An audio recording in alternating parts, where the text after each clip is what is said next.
Because leaders do this all the time.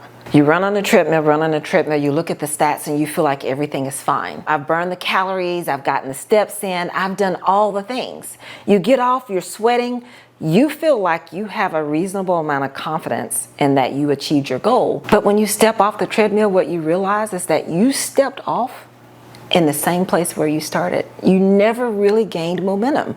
And that's what happens in leadership. And it's happening for a specific reason in every single industry today. It's what I call the 3 R's crisis: recruitment, retention, and re-engagement. Every industry, I don't care if you're in healthcare, I don't care if you're in retail, I don't care if you're in hospitality, it really doesn't matter the business, manufacturing, it really doesn't matter. Every industry is having the same struggle. People are having a hard time recruiting the right people, retaining great talent, and re-engage people who are starting to ghost or quiet quit. That's just how it is. And so for leaders who are running on that treadmill or continuing to lead the same way they always have, it's going to always be a problem. You're going to always get off that treadmill after that run not having gained any momentum. That's what's got to change. You got to learn how to align, connect, and then sustain the momentum.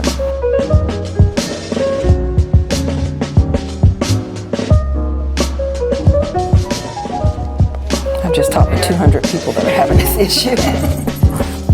You don't have to change who you are. You just need to adapt how you deliver. What do? How do you fix this problem? That's what I call the meet them to lead them method. It's meeting people where they are, not where you think they should be. And there's 3 key ways to do that. 1 is align. And what do I mean by align?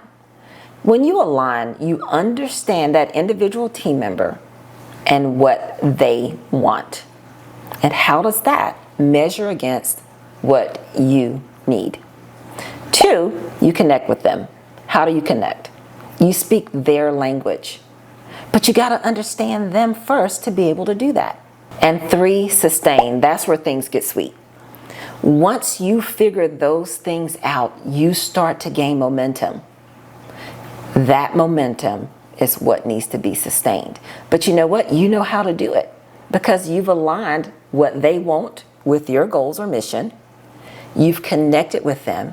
You're speaking the language they need to be spoken into, and now they're ready to work. Actually, it was a massive failure on my part. I'm almost ashamed to tell it because it was my own fault. I was leading an incredible team, mixed backgrounds, mixed generations, mixed life experiences. It was amazing. Things were rocking and rolling. We were killing it. And then one day, I don't even know what happened. It all changed. Everything started falling apart. I had my 50-somethings who'd always been working, doing great. She stopped engaging. My 20-something-year-old, always on point, started missing deadlines. My 30-something-year-old, I don't even know what happened. She was Miss Reliable. She suddenly became unreliable. I don't even remember what caused the shift. But what I do remember is that it shook things up terribly. I started thinking, what's wrong with people these days? And then, you guys know I love coffee. Over a cup of coffee, I thought to myself, now Jack, when you were 25 years old, how did you want your boss to work with you? And that's where the light bulb moment came. I wanted my boss to work with me by meeting me where I was. But you know what? I wasn't doing that for my team. That's where things started to shift. What I learned was I wasn't dealing with difficult people. I was dealing with people who had different backgrounds, different life experiences, different goals and expectations from mine. Once I started meeting each of those team members where they were, I noticed a shift. It worked. I tried it again and again, and it worked. And you know what happened? People started telling me things like, "You're the best boss I ever had." I'm like, really? You have no idea that I just started figuring this stuff out. But it wasn't because I was amazing or perfect or anything like that. It wasn't because I was doing anything that was so great different from anyone else. What the difference was for me is that I learned adaptive leadership. I learned to adapt. People are struggling with this issue right now. I've had multiple conversations and I've been coaching people who are having such a problem with ghosting and quiet quitting. Let's talk about the ghosting.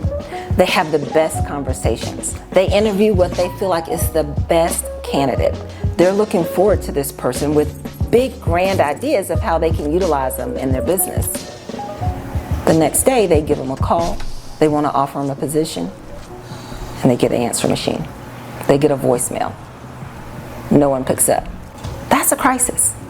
You think you have the right person, and the person is no longer interested. And then you have those who are showing up for work, but they're looking for something else. They stopped working 2 weeks ago.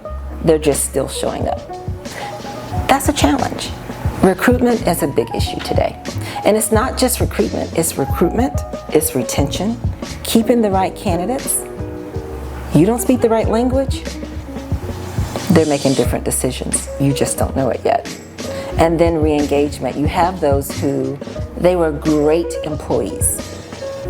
And for whatever reason, they've decided that they don't want to be associated with you or your business or the team anymore, and they're ready to exit. It's a real crisis.